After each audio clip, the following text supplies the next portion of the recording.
அனைவருக்கும் வணக்கம். உங்கள் வறுத்த வேர்க்கடலை மற்றும் சிற்றுண்டி வணிகத்தில் புத்திசாலித்தனமான விற்பனை இலக்குகளை அமைப்பதன் மூலம் உங்கள் வருவாயை எவ்வாறு அதிகரிப்பது என்பதை இன்று நீங்கள் கற்றுக்கொள்வீர்கள்.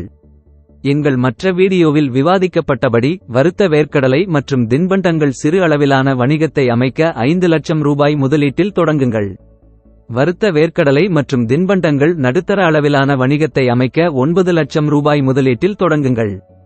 நீங்கள் எவ்வளவு சம்பாதிக்கிறீர்கள் என்பதையும் விற்பனை இலக்குகளை அமைப்பதன் மூலம் உங்கள் வருமானத்தை எவ்வாறு அதிகரிப்பது என்பதையும் அறிந்து கொள்ளுங்கள். நாம் முதலில் வறுத்த வேர்க்கடலை மற்றும் தின்பண்டங்கள் சிறு வணிகங்களைப் பற்றி பேசுவோம். 5 லட்சம் ரூபாய் முதலீட்டில் தொடங்கி 2 மாதங்களுக்குப் பிறகு உங்கள் முதலீடு பணம் சம்பாதிக்கத் தொடங்கலாம். ஒரு சிறந்த சூழ்நிலையில் 6 மாதங்களுக்குப் பிறகு நீங்கள் ஒவ்வொரு மாதமும் 70,000 ரூபாய் முதல் 85,000 ரூபாய் வரை சம்பாதிக்கலாம். மேலும் அது தொடர்ந்து அதிகரித்து வருகிறது. முதல் ஆண்டின் இறுதியில் நீங்கள் மாதத்திற்கு 85,000 ரூபாய் முதல் 1,10,000 ரூபாய் வரை சம்பாதிக்கலாம். அனைத்து செலவுகள், கடன்கள் மற்றும் வரிகளை செலுத்திய பிறகு இது உங்கள் உண்மையான இலாபமாகும். இரண்டாவது அல்லது மூன்றாவது ஆண்டின் இறுதியில் நீங்கள் ஒவ்வொரு மாதமும் 2,30,000 ரூபாய் முதல் 3,10,000 ரூபாய் வரை சம்பாதிக்கலாம். உங்கள் சிறு வணிகத்தில் 5 லட்சம் ரூபாயை முதலீடு செய்வதன் சாத்தியமான வெற்றி இதுதான். இப்போது நாம் வறுத்த வேர்க்கடலை மற்றும் தின்பண்டங்கள் நடுத்தர அளவிலான வணிகங்களைப் பற்றி பேசுவோம்.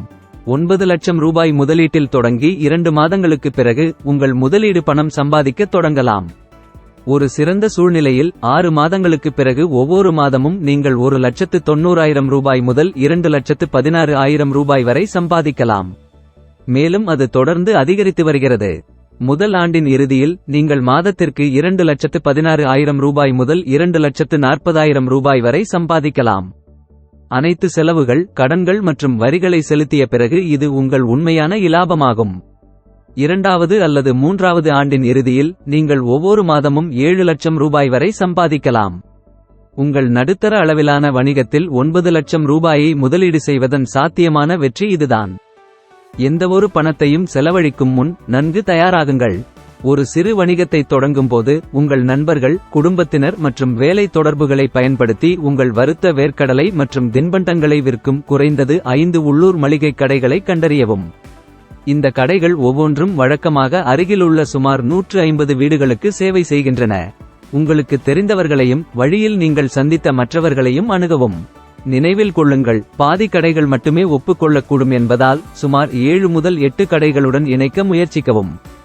இந்த வழியில் நீங்கள் 5 கடைகளின் வலுவான குழுவுடன் தொடங்க வாய்ப்புள்ளது. உள்ளூர் கடைகளில் உங்கள் வணிகத்தை தொடங்கும்போது உங்கள் வறுத்த வேர்க்கடலை மற்றும் தின்பண்டங்களை மேம்படுத்த முதல் சில மாதங்களை பயன்படுத்துங்கள். உங்கள் நண்பர்களுக்கும் இந்த கடைகளின் உரிமையாளர்களுக்கும் மாதிரிகளை கொடுங்கள். அவர்கள் சொல்வதற்கு கவனம் செலுத்துங்கள். அவர்களின் பரிந்துரைகளின் அடிப்படையில் உங்கள் வறுத்த வேர்க்கடலை மாற்றங்களை செய்யுங்கள். மேலும் உங்கள் வறுத்த வேர்க்கடலை மற்றும் தின்பண்டங்களை விற்கவும் விளம்பரப்படுத்தவும் கடை உரிமையாளர்களை ஊக்குவிக்க நல்ல சலுகைகளை வழங்குங்கள். இந்த அணுகுமுறை புஷ் மார்க்கெட்டிங் என்று அழைக்கப்படுகிறது. இப்போது உங்கள் விற்பனை இலக்குகளை கவனமாக திட்டமிடுங்கள். ஒவ்வொரு வாடிக்கையாளரும் ஒவ்வொரு மாதமும் அரை கிலோ வறுத்த வேர்க்கடலை மற்றும் தின்பண்டங்களை வாங்குவார்கள் என்று நினைத்து பாருங்கள். ஒரு உள்ளூர் கடை வழக்கமாக அதைச் சுற்றியுள்ள சுமார் 150 வீடுகளுக்கு விற்கிறது. நீங்கள் 5 கடைகளுடன் தொடங்கினால் விரைவில் பணம் சம்பாதிக்கத் தொடங்கும் நல்ல நிலையில் இருக்கிறீர்கள். 6வது மாதத்திற்குள் 7 முதல் 8 கடைகளாக அதிகரிக்க முயற்சி செய்யுங்கள். உங்கள் 2வது ஆண்டின் இறுதிக்குள் 16 கடைகளை இலக்காக கொள்ளுங்கள். இந்த இலக்குகளை அடைவது உங்கள் சிறு வணிகத்திற்கு பெரிய வளர்ச்சிக்கு வழிவகுக்கும். வியாபர்கோ சேனலை விரும்பவும், பகிர்ந்து கொள்ளவும், சந்தா செலுத்தவும். All the best.